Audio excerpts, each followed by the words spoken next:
today is March 26, 2015, and I was just talking about some of the things that Gary Goldsmith was involved in and that the Middletons were involved in. And one of the gang rapes that they were involved in, just a moment. Annette, quit doing that.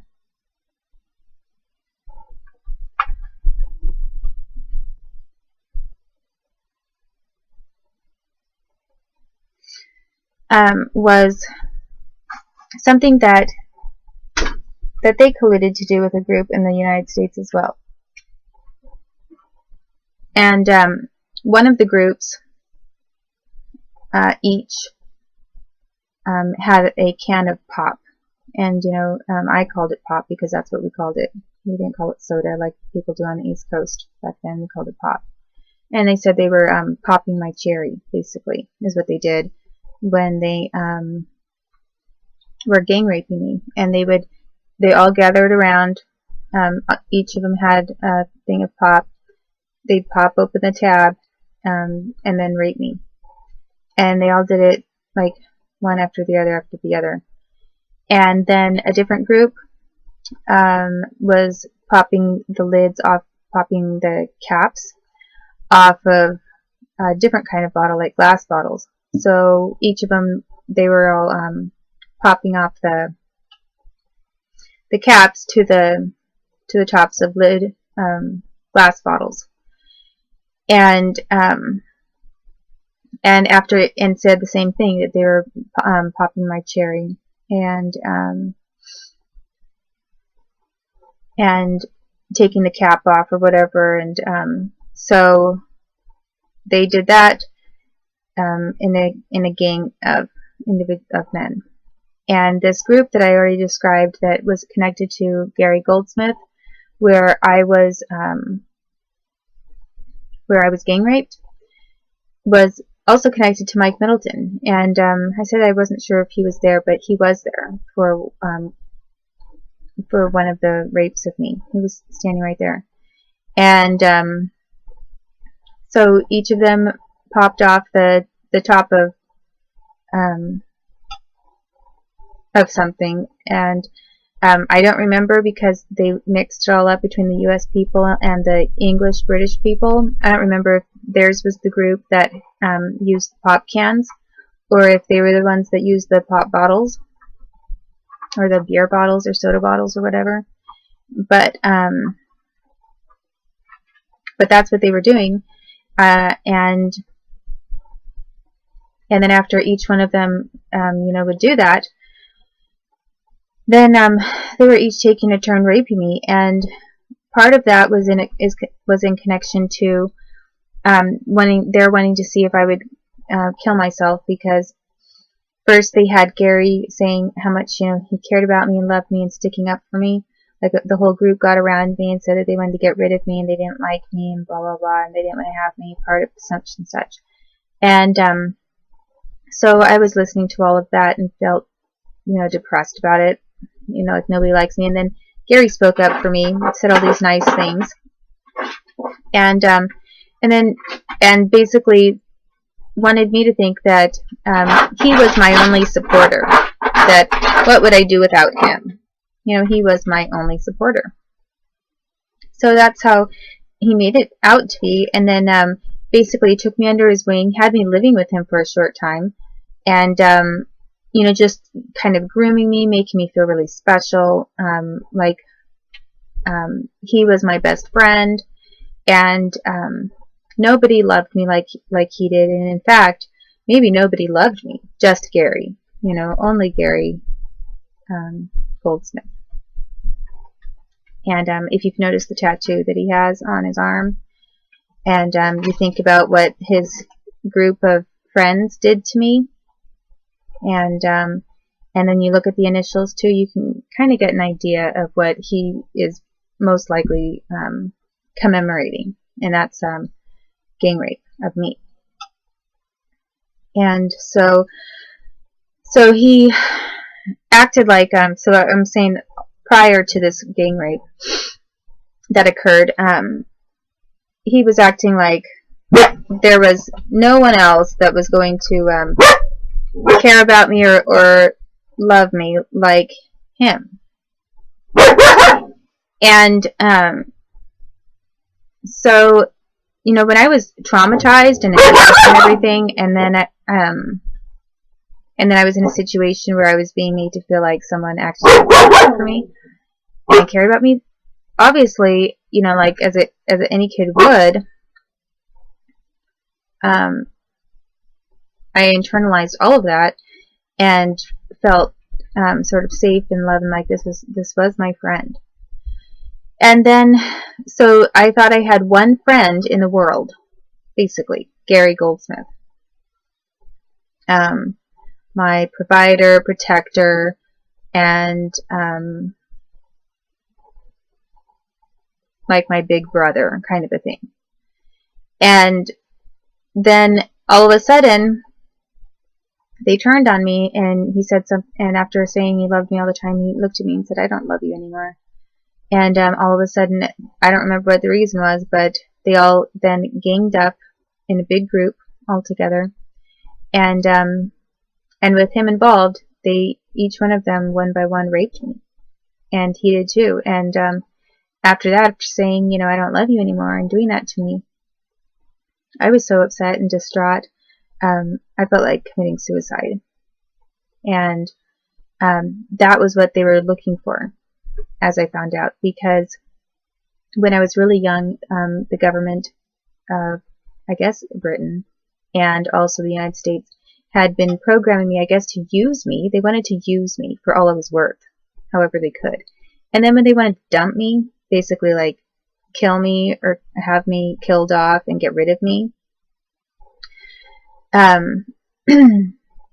they had several different ideas for how to do that. And one of them was several of their ideas had to do with accidents, quote unquote accidents, which were not accidents, they were planned.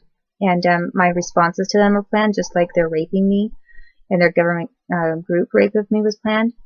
And another assassination programming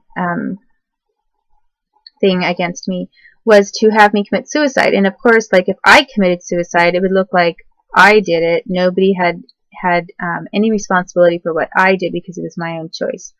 Well, it wasn't just like someone getting depressed and feeling really depressed, you know, so that they would kill themselves. It was much, much worse than that. They were using, from the time I was very little, like a baby still. You know, so honestly, maybe it did have something to do with Middletons for a long time, because the fact that they were involved in that kind of thing even when I was a baby, maybe they just already knew that they were planning, Carol and Mike were planning to have a girl named Katie, and they were going to want to get rid of me one day. I mean, I'm not sure, but they were doing some of these things to me when I was just a baby and a toddler, and I remember some of it. So, for example, they would have someone that I loved and who cared about me, who was feeding me, like, you know, like giving me my bottle and that kind of thing. All of a sudden, they'd have this person, when everyone else was mean, and there was only one person that was good to me or nice to me, they'd all of a sudden then have this person say, after they said, "I love you" all the time, they'd have them say, "I don't love you anymore," and then bludgeon me vaginally and or anally, smack me and torture me, that kind of thing. So it was extremely severe. Like, it was very painful, and they made sure that I felt all the pain. And then the isolation and being ignored and given the silent treatment, nobody picking me up, nobody holding me, they basically were using techniques that the government had already used on people as young as baby age to induce depression. And yes, babies do get depressed. They can get depressed, and so can toddlers. And they can be depressed enough to where they don't want to eat anymore, and they do feel like dying. That there are babies that give up hope, and they want to die. And that's what they did to me, and I remember it. because I remember things that happened to me when I was a baby and as a toddler. And so what I remember is that they were using this whole assassination plan of me by having me commit suicide. They used very specific triggers, and then they started very young, and then they would just increase it and continue it as long as you were a kid, and then into your preteen years, and then test it every now and then to make sure that it would still possibly work. And some of the things that they would force me to do when I was even a toddler is they'd hurt me and say I don't love you anymore and do that kind of thing, and then they'd make me take a bunch of pills, and then if I took all of these pills, it'd make me feel better. They'd quit torturing me, and then they'd say they loved me again. So take all these pills. So they were like basically training me to overdose on pills. That was one of the techniques that they used. And they would use things like candy, or when you were really little.